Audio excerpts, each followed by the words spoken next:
Michigan's Children proudly presents Speaking for Kids, the podcast where we explore crucial conversations impacting the lives of all Michigan children, youth, and families, especially the most vulnerable. Join us each month as we explore public policies and issues in the best interest of our kids and families. We'll bring you lawmakers and policymakers, advocates fighting for change, and the people most affected by those decisions. We'll invite you to become engaged too and show you how to take action on what matters most to you. Episodes are recorded live and shared virtually on YouTube and the audio hosting sites Apple Podcasts, Google Podcasts, and Spotify. Hi, I'm Dr. Heather Baumsta, Vice President of Policy and Programs here at Michigan's Children, and we're delighted to welcome BeAnka Masefiade. Thank you so much for taking the time to be here with us today and to help us celebrate Kinship Awareness Month. Thank you for having me. In honor of Kinship Awareness Month, we're highlighting kinship care and its importance to our state. So Michigan has more than 50,000 children who live with kin carers. These can be family members, grandparents, aunts, even older siblings, or close family friends who may not have a biological tie to the children. Sometimes kinship caregivers are or become licensed through the foster care system, but the majority of kinship carers simply have legal guardianship or some sort of an informal agreement with parents. And kinship carers are really heroes who step in when a parent is ill or incapable of caring for a child or children. Kinship arrangements keep kids close to their family, which can help to limit emotional trauma for kids, and it keeps them connected to their communities and support networks. Kinship caregivers are also keeping these kids out of the foster care system, which struggles to provide care for the roughly 4,500 kids who are already in the system. Without kinship caregivers, the expensive and flawed foster care system would be overwhelmed.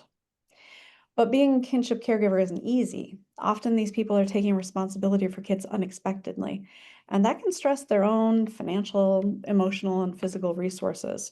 For example, some kinship families are led by grandparents, and if they're on fixed incomes, their fixed incomes might have been sufficient to feed and house them, but it might not be enough to stretch to provide food and housing for themselves and grandchildren. And kinship families who are outside of the foster care system often experience difficulties accessing benefits that kids are eligible for. Michigan's Children works with the Michigan Kinship Care Coalition to advocate for resources, such as the Kinship Care Resource Center at Michigan State University, which is a 24/7 helpline that these families can reach out to for resources in their local areas. And the Kinship Navigator program through the Michigan Department of Health and Human Services, which also helps connect families with resources. We know that helping these families find the resources they need helps keep kids with the people that they know and who know them best, and that makes sense. It also makes good financial sense. If even 10% of the kids currently in the kinship care in Michigan were forced to move into the formal foster care system, it would more than double the current population of the state's foster care system, which is about 4,500 kids and youth. So kinship care is more cost-effective in the short term and in the long term because kids often face less trauma and have better lifelong outcomes.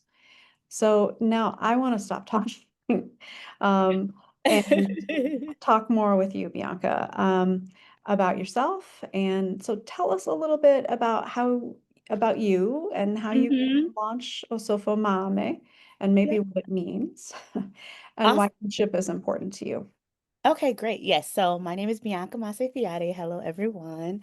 Like Dr. Heather said, I am the founder and executive director of Osofomaame, a local nonprofit based here in Grand Rapids, Michigan. And so I'm born and raised GR native.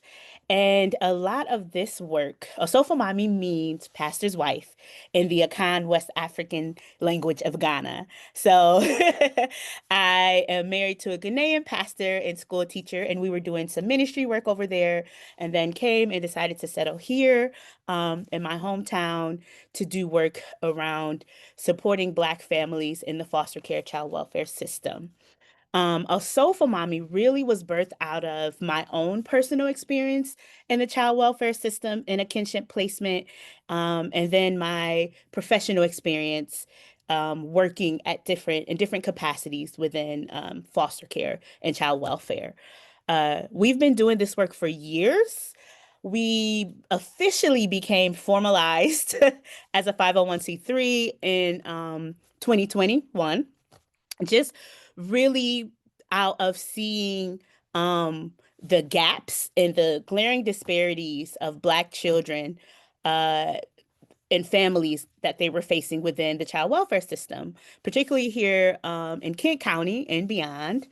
And so we have three programs of which we do this. We have Caring for Children of Color that provides education tools and resources for we call them multicultural families, but the term is transracial families. So that's a lot of predominantly white or non-Black families that care for Black youth in foster care.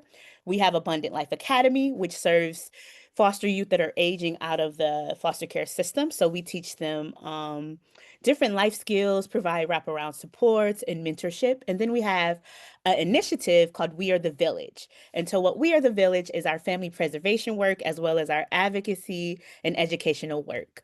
This work to me, when I think about particularly my upbringing, my mom dealt with a lot of poverty. She was bogged down by mental health issues, and we experienced a lot of housing and food insecurities going up. My siblings were separated. And then she was left with the youngest, which was me, and a twin brother. And after all of the stability, we ended up in the system, and our grandparents stepped up and took us into a kinship placement. And even when I reflect back on um, where I lived and where I stayed, I lived on the southeast side of Grand Rapids, and we had a whole block um, of kinship families, right? And so there was a neighbor next door who was taking care of her grandchildren. Two houses down, I had a best friend who was actually in foster care. So there's this woman who was not only taking care of her grandchildren, taking care of her children, she also had a group of foster youth. So when I start to think about culturally who we are as a Black community, like it's always been, we're a communal culture. So we've always cared for our own. So it felt natural experience thinking about my lived experience, my professional experience, and just who we are as a culture. To step into the gaps and try to figure out ways that we can work towards a more equitable system for all. Yes. So can you talk a little bit about the issue of cultural competence and kind of what it means to Black children and other children of color in the child welfare system, to have carers that either are connected to their culture and part of their culture, or at least are educated and have some cultural competence? Yeah. So unfortunately, we live in a hyper-racialized society, but ethnicity and culture is for me, it's not a political thing. It is a human thing, right? And so it's a part of who we are. It's a part of our upbringing. It's a part of how we identify to the world, how we move to the world. And when you think about the development of a child and being able to see themselves represented in positive lights or just in general, it helps the development of who we are as human beings, right? And so the beauty of our society is that there is diversity, and cultural competency means understanding a person's ethnic background, cultural background, and the importance of who it is and the importance of who they are and how it impacts their development as a human being, right? And so there's so many things that is important culturally to Black children and the Black community that is around hair care, right? Or just skin care that's around even our history. And so it's really important that when you are talking about serving vulnerable communities, especially communities that have been historically marginalized, that has had historical harm and historical trauma that has been attributed to, their skin color or their ethnicity or their cultural background. It is so important because racial trauma is is real, right? And so we can't say that we want to care for the whole person and leave out that part when it's such a vital and critical part, an important part of who they are and their identity and how they move um, throughout the world. So it's just really important that that you have caretakers that either reflect your culture or are empathetic and understanding of it.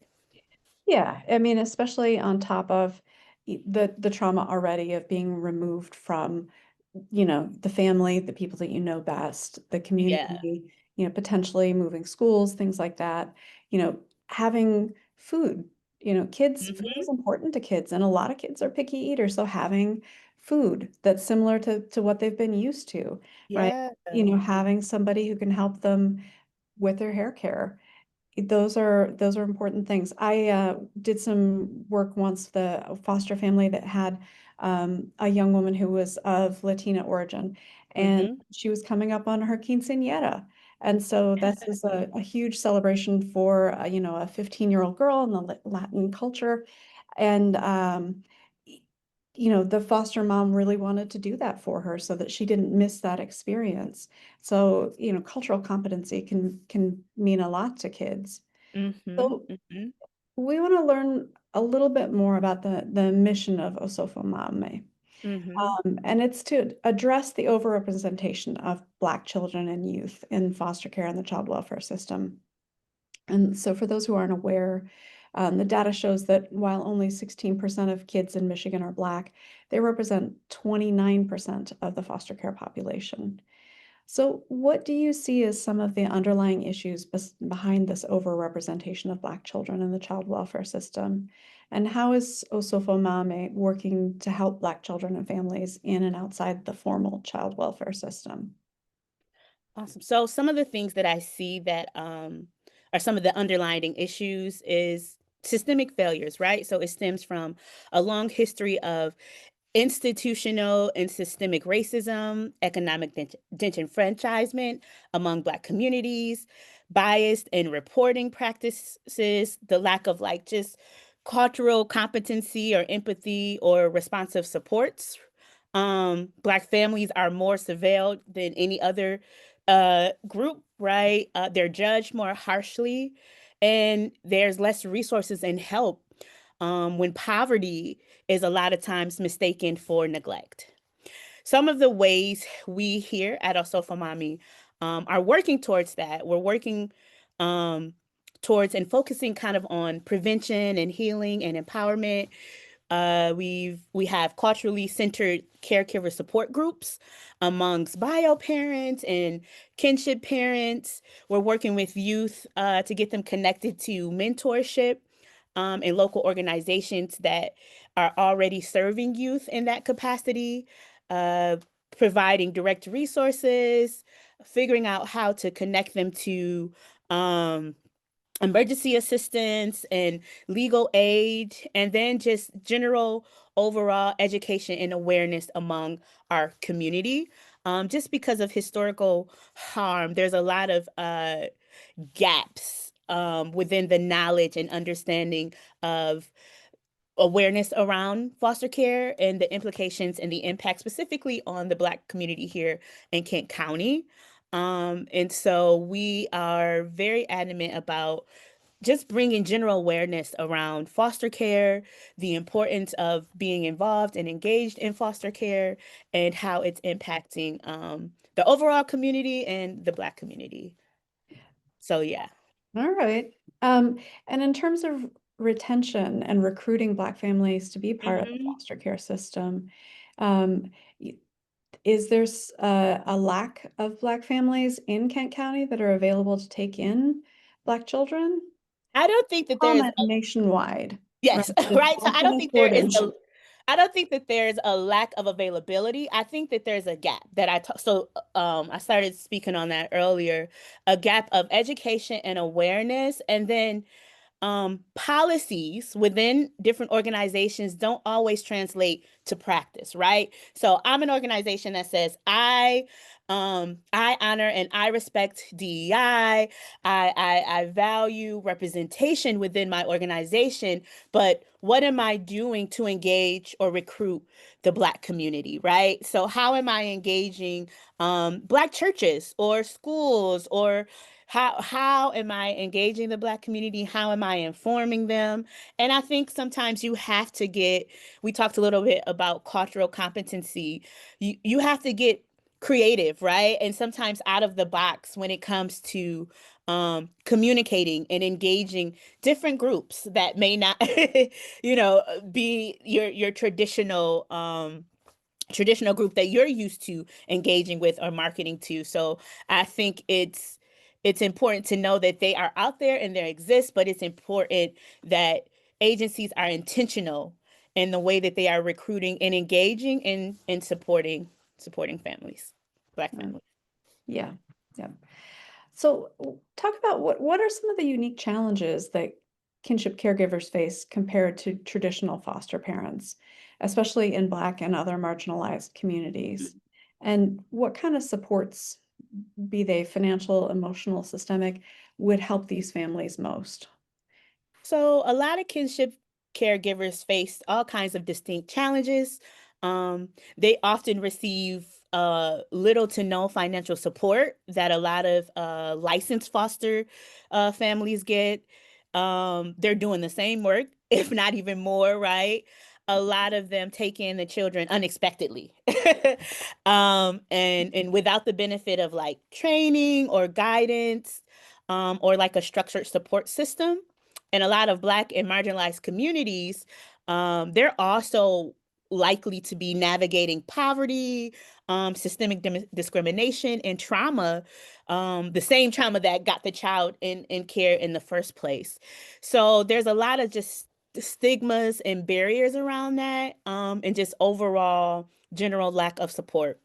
I think that I know that what could be helpful is financial assistance, help with legal aid. There's so many um, interesting thing, especially for the kids who decides to foster within the system. There's a Mm. lot of just compliances and roadblocks and policies that they find themselves legally having to navigate, even being the blood relative of the child that they're taking care of.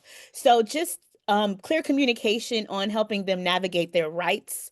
So legal aid, trauma informed and emotional support. So it's a trauma that they are collectively going through with the child as well. And so that support of saying, hey, we're going to walk beside you and help you navigate this as you are caring for this child. And then just overall policy reform. So policymakers being mindful of the different barriers that kinship families face, and that if you're saying we're going to be a kinship first state, really we have something here that we say nothing about them without them. So making sure that you are getting the voice of those that are being impacted by that, and figuring out ways, how do we then come alongside you and support you and make sure you have what you need to be successful. So you talked a lot about that data and how kinship placement is really holding up the child welfare system.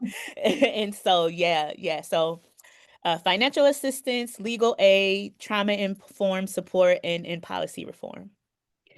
And do you have any, stories you can share with folks who might not be familiar with what some, challenges kinship families face? We've talked about some of the issues, but Mm-hmm. sometimes, bringing it through the lens of a family can really be Yes. helpful to help people understand those stories. Yes. I was actually talking to one of my parents a day ago, and she was sharing with me, it was a grandmother, and that's another thing. So most of the time it's grand families, right? So you have aunties and uncles or fictive kin that step up, but most of the time it's the grandparents. So already right, she was moving into retirement, and four grandchildren of hers, went into the foster care system. So she went back to work and she took them in. And she said one of the things that she faced was having clarity around her rights. And so there was things that were happening at different hearings and she wasn't getting all the information. So like one day she might hear, "Oh, you have your children, your grandchildren in your home, but their mother can't come to your home." And so she's like, "What? What do you mean? Like I can't have my daughter over, right?" And so she was able to get clarity. It was misinformation. She was able to get clarity that uh well, you can have it when you're doing parenting time and as long as you're there monitoring her. And so some of the things that she talks about was that she talked about how there's somebody that's coming to her home weekly and it's interrupting their daily schedules. She talked about how there is respite care that she needs, but the agency isn't giving her the resources to support or take care of her respite care. She talked about there was decisions being made without her at the table. She learned about the termination of rights later on instead of before going into the hearing. And so there was a termination of rights without even considering if she had the capacity to actually adopt these children. And so some of the some of the things is like understanding how to then navigate. Again, you have, this is your blood in your house, but you have an agency that's coming in there every day, interrupting schedules, telling you what you can and cannot do, but then making decisions about how you move forward without you. And so just like a lot of frustration, a lot of feeling overwhelmed and not seen and not valued, um, and not an important or critical vital part of the process. So yeah, a lot of families just face that. That was the most recent And example. and you mentioned respite care. For folks who might not be familiar with that, I would imagine that that might be even more important for grand families. You know, respite care is just having someone trusted or a trusted place where you can leave the children that complies with all of the systems requirements so that that person, the carer, can get away and take care of Yeah, themselves. So yeah, yeah. grandparent maybe going to doctor's appointments or things Mhm. like that. So that's what respite care is, a safe space where children can go and be cared for a few hours, as you said, as you mentioned. So the caregiver can either take care of herself or take care of something that is important to the household. So yep, Yeah. yeah, and so usually a lot of licensed foster families, they have access to whether it's financial support or a group of people who provide respite care for them. And so yeah, yep, that it's vital, it's important because again your life has shifted unexpectedly, right? Now you have these four children. I think she said they were from like 8 to 13, so a diversity in age range and Teenagers. teenagers and they're dealing with their own trauma, and now you're starting over and caring for these youth and trying to figure out how to navigate that with them. And so respite care is a very vital part of supports and walking alongside families. Okay. And you know, in terms of kinship care, from your perspective as a person who grew up in the care of a grand family, you know, Mm-hmm. what difference do you think that made for you and your sibling and for your family? Mm-hmm. It made a huge difference, right? We weren't pulled out of our community. We weren't pulled out of a familiar space that we knew.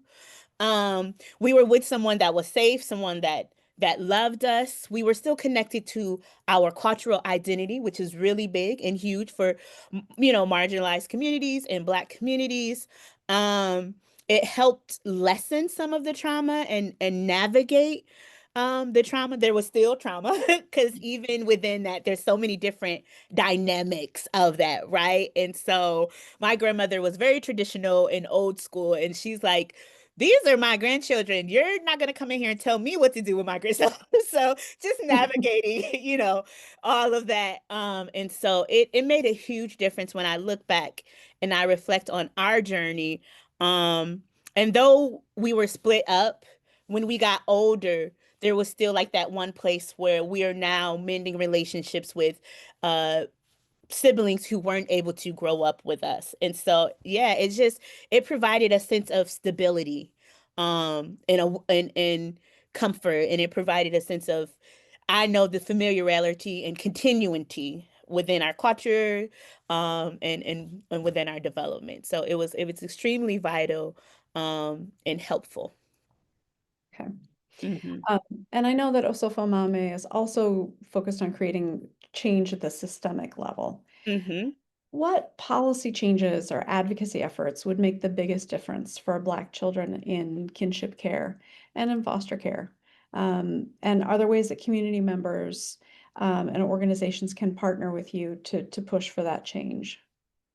Absolutely. So, at the policy level, just mandating, you know, equal financial support for caregivers, regardless of their licensing status, investing in community-led, based prevention and investing in community-based prevention work, right? And so I was reading an article, um, I think it was like Child Trends had recently published about the percentages of how the funds are used within the child welfare system, and only 15% is going into preventative measures, right? And so it's really important that we get ahead of that. So how can we invest in community-based prevention, right? Because a lot of things we know that it's poverty, not neglect. So how do we get to those families before they enter in care?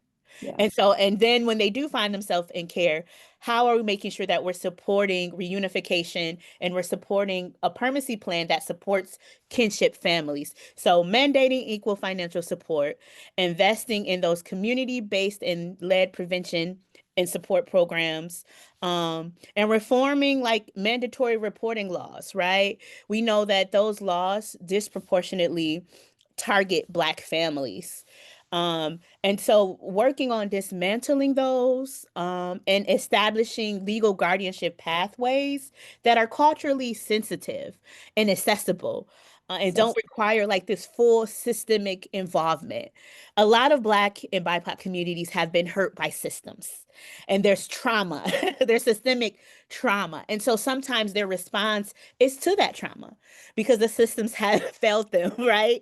And so when you're working with them, you have to be mindful of that. You have to be mindful that sometimes you're not always going to get that response just because of the historical and systemic trauma that has been placed on communities. And so being mindful of that, I think that policy uh, makers really, really need to be mindful of that. And again, making sure that policy translate into actual practice. So we've made all these policies. We've had we brought the leaders together. We've had the task force. How is this translating then into the organizations, into the communities that we are serving, and making sure that there's accountability in that? I know that it's interesting here in Kent County because Kent County is privatized. And so the data has shown that in a lot of privatized counties, kinship placement is lower than other counties. So then what is that speaking to, right? Because if we're saying our policy is this and all of this, then is it translating into practice? And so, yeah, just accountability. Um, and yeah, so establishing legal guardianship and mandatory reporting laws, investing in community, and providing that equal support, giving kinship caregivers the same support that licensed foster caregivers get. Especially when So we know it's one of the best tracks for kids. yeah, it is. It is. And the outcomes, when we look at the data, and the outcomes are way better, right? So it helps with diversion, it helps with reunification, it helps lessen some of the trauma, right? The secondhand trauma that a lot of children are experiencing. I would say to community members and organizations, join in advocacy campaigns, right? And if that is not your thing, if you're like baby steps, host educational events, donate time, funds, and resources to local organizations that are serving families, right? So you can work with a local organization and become a respite care. So maybe you can't have the capacity to be a full-blown foster family or adoptive family, but you can take respite care on the weekends or throughout the week. You could be a CASA volunteer, a CASA advocate. Yeah, so there's so many ways to help and just continue to elevate the voices of caregivers and youth in our community and educate yourself. Everyone can do small things with big love, and make an impact. So yeah. Yeah. And you mentioned becoming a respite caregiver. If people were Mhm. interested in that, what would be the pathway to do that? You can go to the MDHHS website.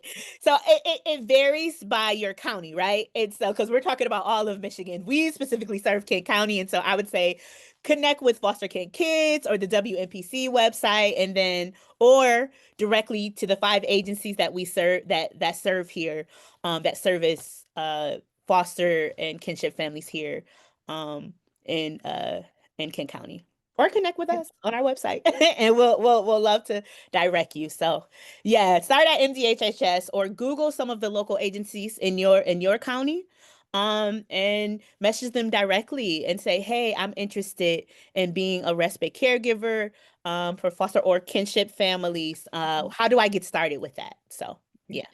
And for those who might be not be familiar with the CASA program, do you want to give us a quick overview of that and what CASA volunteers can mean in Yes. Oh, with CASA is so kids? amazing. CASA is court appointed advocates for Yeah. youth. So what they do is they are so they're outside. What's really amazing about CASAs is they're outside of the organization and they're outside of the system, right? In a sense, right? They're a system in themselves, but they're outside of the system. And they're really truly there to advocate for the child. And so it's a volunteer role, but it's a way to really show up for a child in a big way and have a great impact. So a lot of children we know that enter the foster care system, they experience a lot of instability. And so they may move from house to house, from caseworker to caseworker, but their CASA advocate is there. It's a person of continuity. They're there advocating for the needs of the child. They're there advocating for what is best for the child. And so they're this advocate that, so for example, they're able to catch things. We know that children in foster care sometimes, with all of the instability and the change of staffing and the change of schools and the change of all the things, sometimes stuff get missed, right? Sometimes things get missed. And so a specific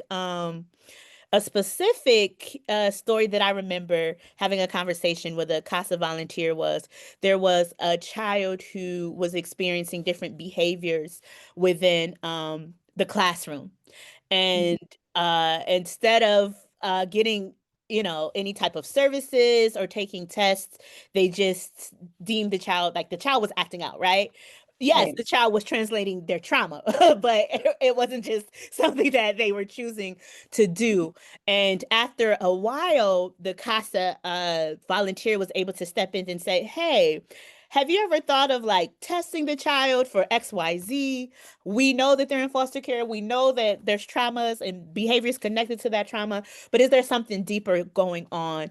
And so they were able to get the child tested and realize that there was other supports that they could have had, whether it was like medication change and things like that. So CASA is a great opportunity to come alongside and advocate for the child. They are there for the child. They are there for the benefit of the child. And sometimes one of the only stable things for children within the foster care system with all of the changes.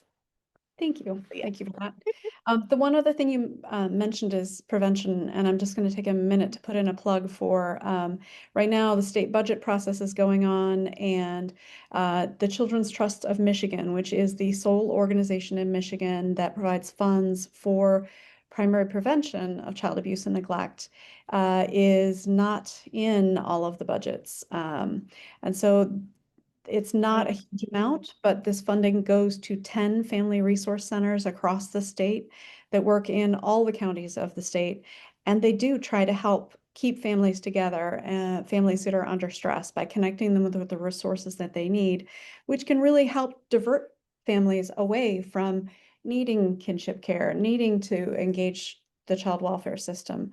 And so, prevention is a huge piece. And so reaching out and advocating for the Children's Trust of Michigan and their funding is also something that community members can do. And we will, along with this podcast, provide links to a CASA program and some of the Kent County programs and the MDHHS respite information as well. So anything else that you think is important for people to take away from today? Yes. Absolutely. So our slogan is, we are the village. And that comes from that African proverb that it takes a village to raise a child. And I think when it comes to prevention, kinship care, and support, every little thing that we do adds up. Right. And one of our guiding quotes is that the children are always ours, all over the world, by James Baldwin. And so it's just important to know that you can do small things with big love. It's kinship care is vital child welfare. So I hope that policymakers know that, right? When you invest in kin, you're investing in safety, in stability, in healing, and we need policies that reflect that, especially for Black families, and that everyday people can do have an important impact and do great things, even the small things. So whether you're a caregiver, or you want to support by a meal, a kind word, and encouragement, there's all kinds of ways to have an impact, make an impact on our community's most vulnerable children, youth, and families. So just remember that we are all a part of this village, and you can be the change. So yeah.